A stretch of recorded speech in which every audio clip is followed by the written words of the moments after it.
from we're moving away from New York, a little bit further out. We're moving across the Hudson River to New Jersey. I know, sacrilegious. New York Shakespeare, we're talking to a New Jersey person.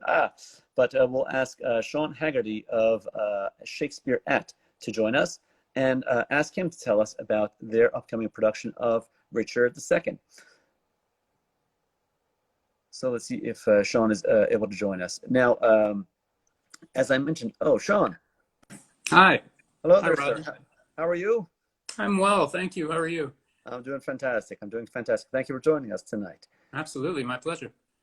So, Sean, I'll get back to Richard II in a little bit.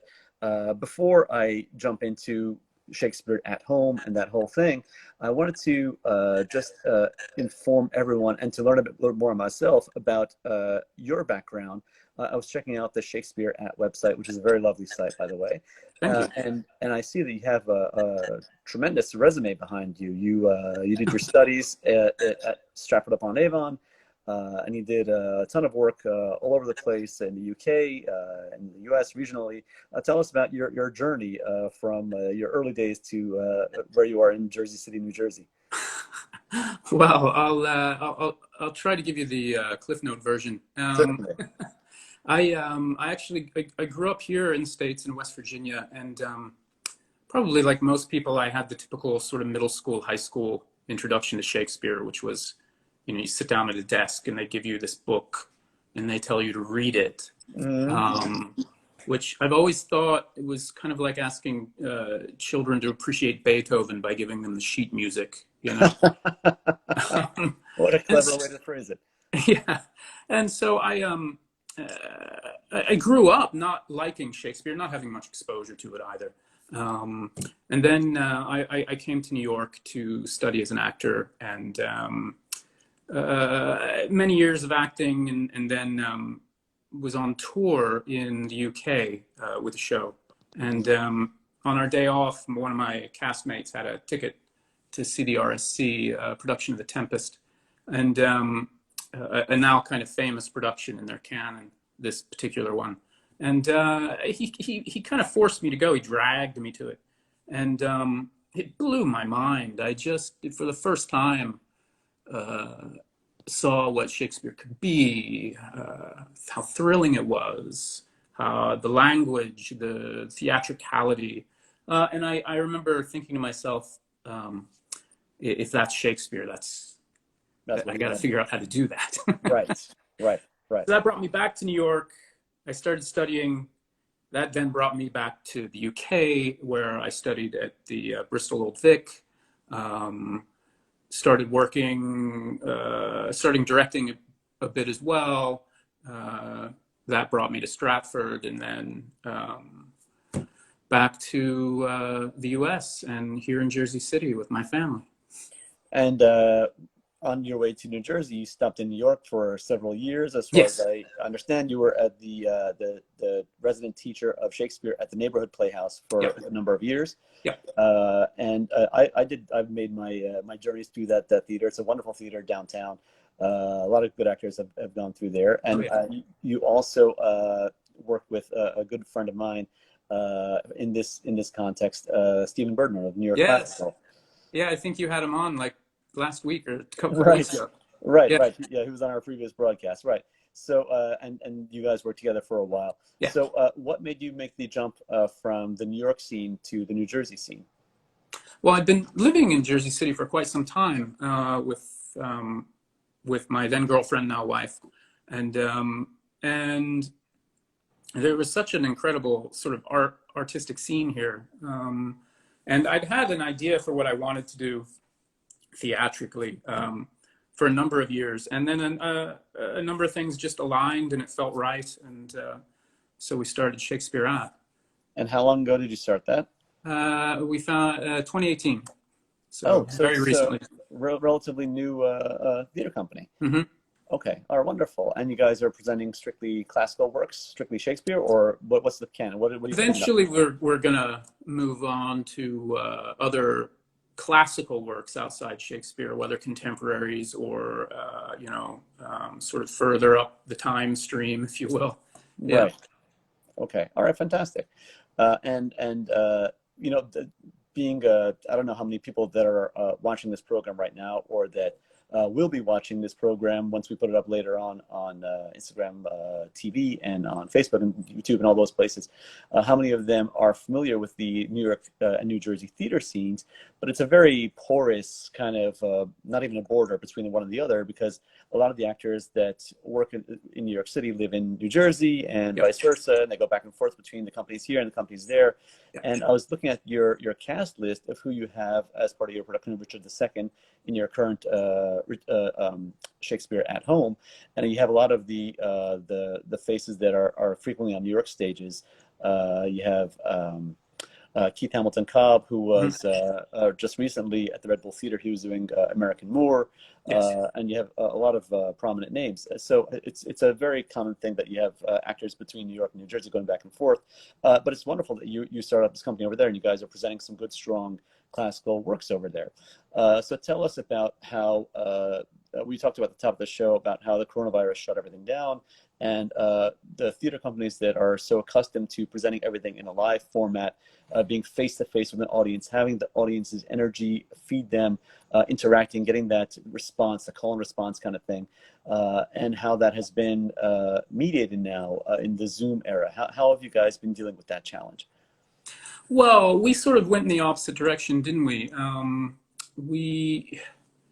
When it happened, when everything sort of went down in March, we were about to go into rehearsals for Romeo and Juliet, and so that was put on hold. It was delayed. Then it became clear it was going to have to be canceled, and then it became clear that we were losing the whole season.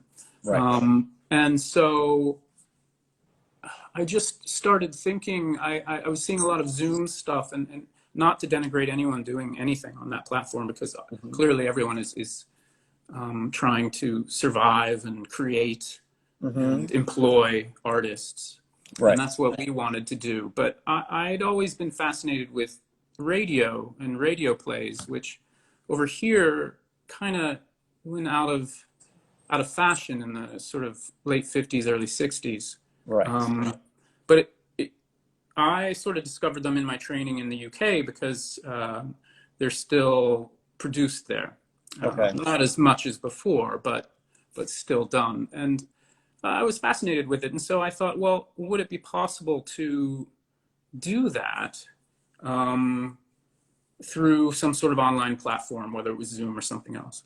And so we ended up teaming up with a couple of fantastic engineers, Dan and Ellen over at Sonic Designs. They're an Emmy-winning company. They're just fantastic. And they came on board, and we shipped out sort of high-quality mics all over the country and to the UK for our actors. And we ended up basically recording a radio play and then mixing post. So your actors are partially in the US and partially in the UK? Yeah. Okay. Okay. And it's a relatively small cast. It's like, I think it's like 8 or something like that. But how many do you 12. have? 12. Okay. Yeah. Okay. All right. So how did that process go down? That must be, we were talking to the gallery players, to James and Maya before, about how theater producers and directors who have traditionally worked in the realm of the theater and have had the training and have been accustomed to that environment, have suddenly had to become television producers, in a sense. Yes.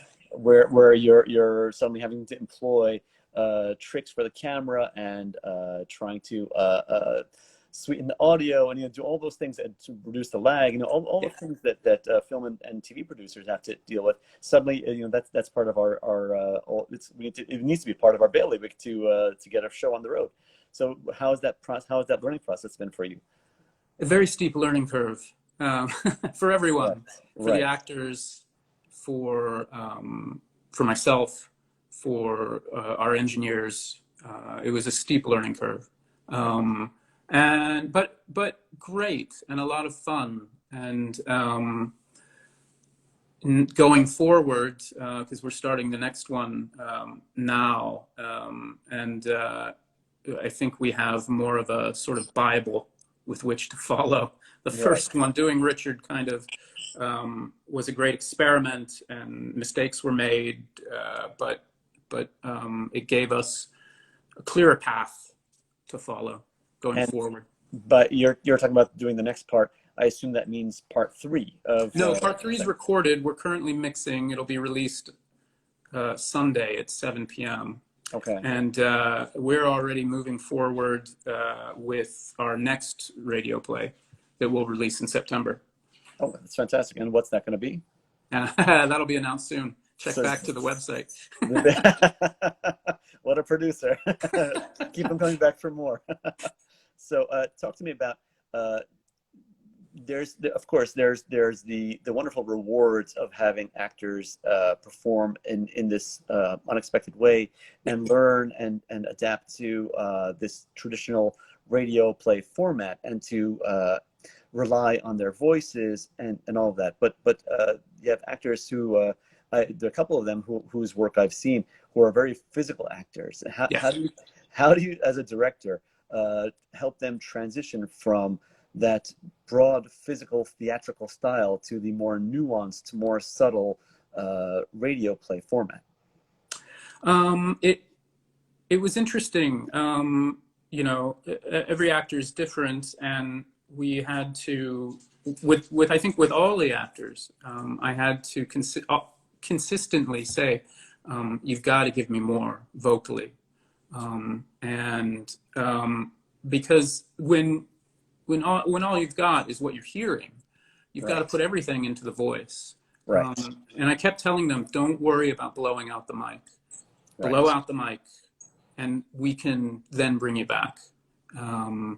And so a lot of the actors would get physical while recording, and I would encourage that. Were you on site with any of the actors during the recordings, or was it all done remotely? We were all in different time zones in our homes.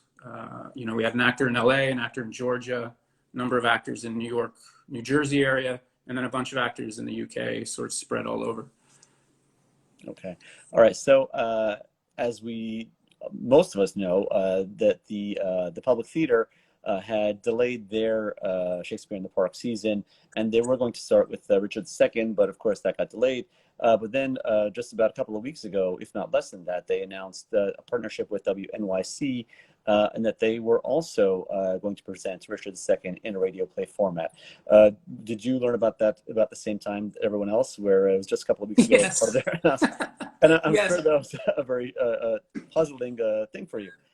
Well, you know, we heard a rumor about the time we finished up casting, and we started looking into it, trying to find any information we could. But we could find no information, and so we thought it must just be a rumor. And then when we wrapped recording, the vocal recording, they announced. And, you know, it was a bit of a shock because we thought we were being very creative. Right. Right. Very unique. Very. But, you know, there's no such thing as an original idea. But you know, it's really, I think it's fantastic, really, and it's fantastic for the audience, because now you've got two different takes on this very topical play, and you know, people are gonna hopefully listen to both and say, oh, I liked that, or I didn't like this, or that was interesting, or that was different, and then suddenly you've got people dissecting and close reading this brilliant piece of work. Yeah, and that's absolutely right. You know, Richard II it's such an overlooked play because it's such a wonderful play. There's such amazing language, such depth of character, such a struggle in what the characters go through. And it's wonderful that two classical companies in the New York, New Jersey area are both doing it.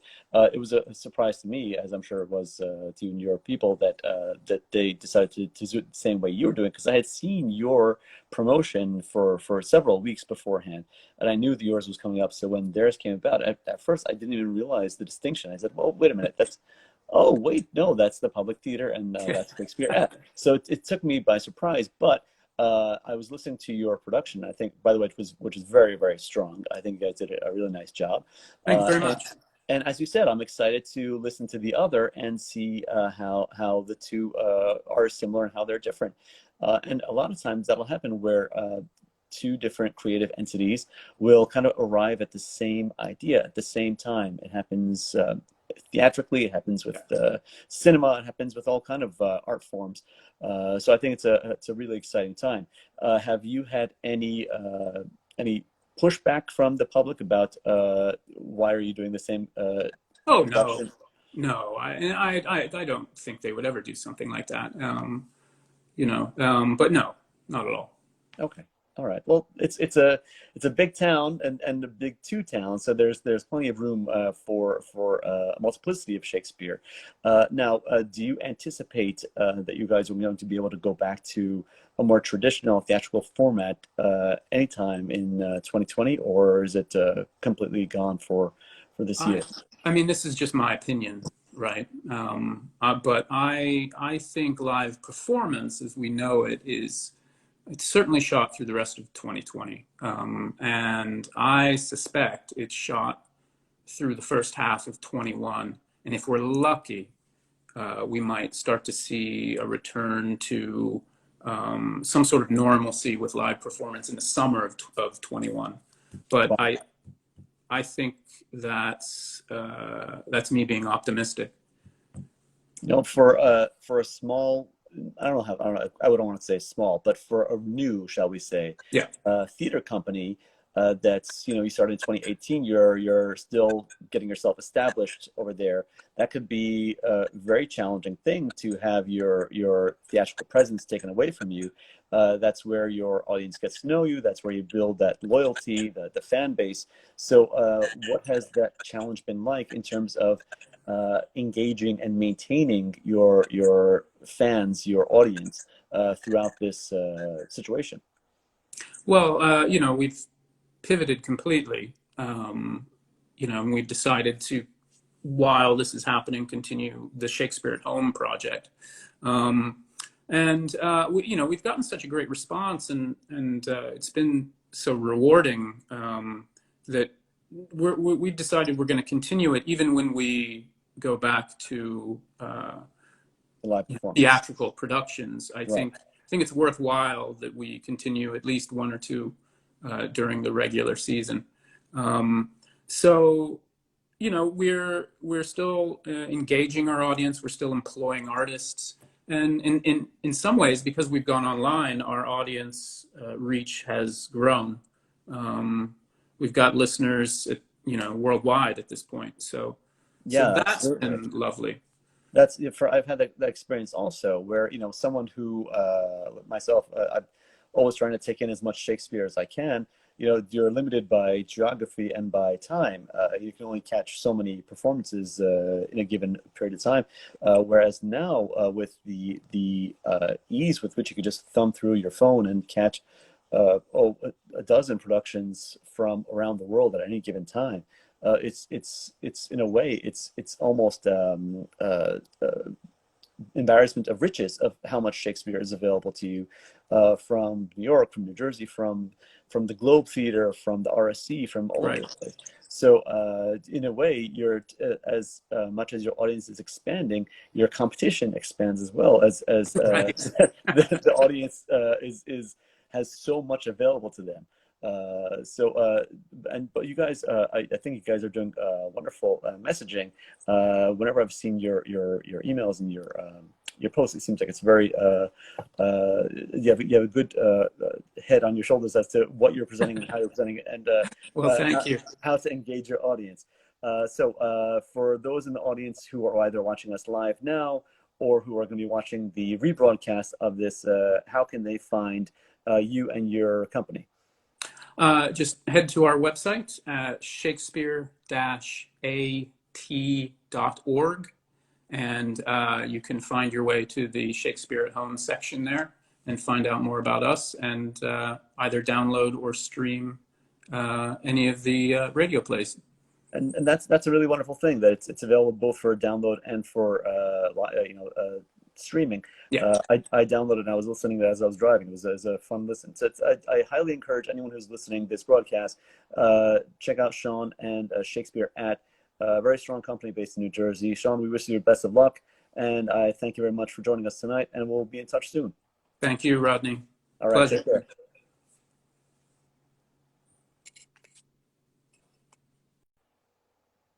All right, so that was Sean Hagerty of the company Shakespeare At.